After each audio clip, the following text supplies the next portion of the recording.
"You owe me your bonus," she remarked emphatically, as if it were the most normal thing in the world. "Because I'm a mom." Everyone froze.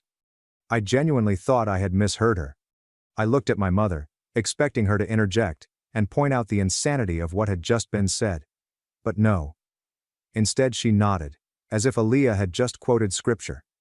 "She's right, Matt," Mom murmured, setting down her fork. "Raising kids is harder than anything you do in an office. You have no idea what it takes." My father responded, "Family takes care of each other. It's not just about who earns what."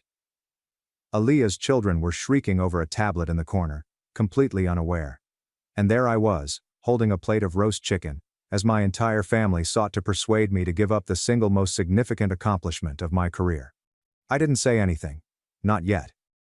I simply smiled, nodded, and discreetly cleared my plate. But on the inside, something essential shattered. They had no concept what I could do when I determined I was done. The truth is, it wasn't Aaliyah's demand that surprised me most. That was the look in my parents' eyes when she said that, as if she were the one who had climbed the corporate ladder, missing vacations, missed birthdays, and struggled with burnout.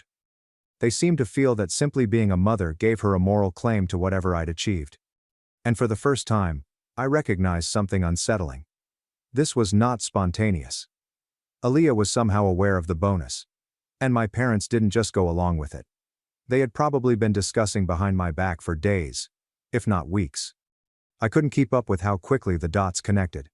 A week ago, my mother emailed me unexpectedly, "You should consider putting a little money aside for the kids. You know, their future." At the moment, I understood she meant a college fund. I now know she probably meant my money, not hers. Then there were the minor statements Aaliyah had made in the last month. "Must be nice to have no responsibilities. Some of us don't get to sleep in on Sundays. You'll never understand real stress until you're a parent." I'd laughed them off. She always had a penchant for self-pity and martyrdom. But now it was clear, this wasn't a spontaneous outrage. This was a pitch, a campaign. And I had been too trusting to notice it. After supper, I drove home in silence.